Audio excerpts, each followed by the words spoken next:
Hello, friendly friends. I'm Mintt, and that's a pigeon getting hooked up with a drink of water.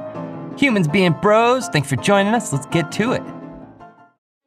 Focusing on the man in red and the elderly couple. I love this video because you can notice him going to help the elderly couple and back them up before they actually start to signal that they're really going down hard. And man, escalators heading up as you tumble down them. Considering their age, he probably just saved both their lives. Dang, he saw it coming from so far away. So this happened just now. I'm on my way to go to my interview this morning when I get pulled over. Both brake lights decided to go out this time. As he walked to the car and I was pulling out my stuff, he quickly said, "Don't worry about pulling anything out. I just want you to know that your brake lights are out." So I'm immediately upset because I just got them replaced last month. So I explained to him how Firestone wants to charge me $600 just to run a test on the wiring of the car.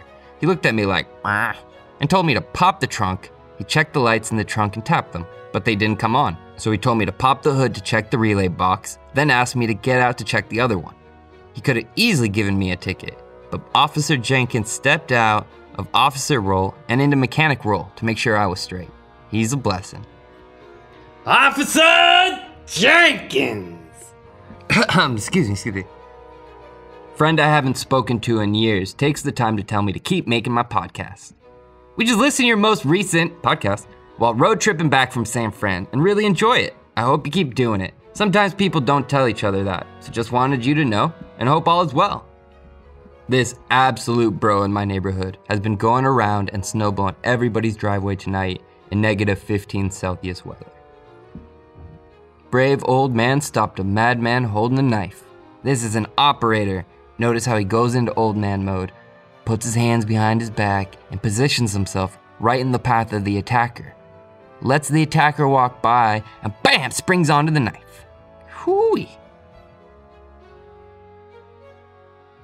The funeral of an unaccompanied veteran in Killeen, Texas was attended by more than 1,000 people, including hundreds of bikers, after a cemetery put out a call on social media asking strangers to come pay their respects.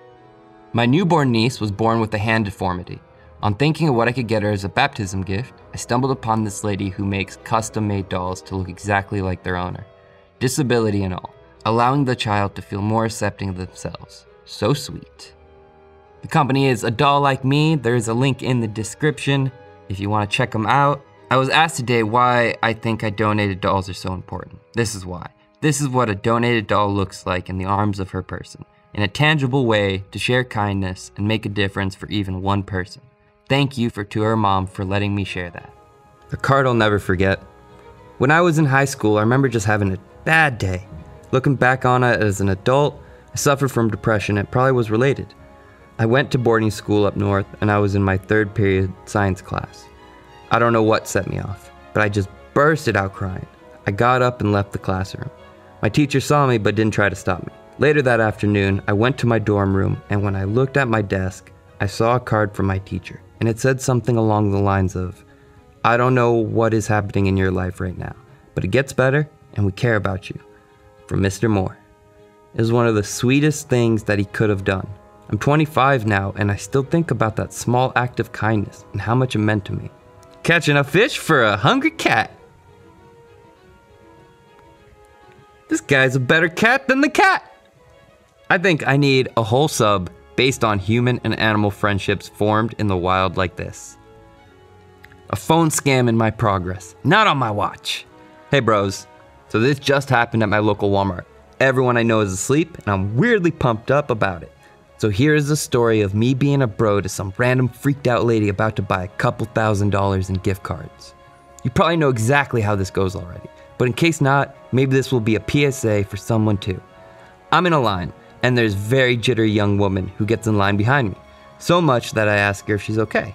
She sort of nervously laughs, but also tears up a bit and then says, "Yeah, I'm okay. It's a weird night." Maybe she's on a load of drugs. I turn back around, but she just really seems upset, so I turn back to her again, and then I see she has hundreds and hundreds of dollars in cash. She's in some sort of uniform, so I ask her, "Are you making change?" "Something like that," she replies. Her eyes get a little more watery and she grabs her phone from her pocket. And without touching the screen, she starts talking to somebody. So that's weird. She's on a call with someone in her pocket. Then I see the gift cards. So I start asking her if it's her money or if she's sending some money to a family member. That's when the dam breaks and she tells me what's happening. She's on the phone with corporate, or the owner of the company, and she's being audited. She's never been audited before and she's really freaking out. They made her leave work with all the cash. She's crying now, and that's plenty for me. Listen, everything's okay. This is a scam, I say. Corporate does not want their cash take turned into gift cards, ever.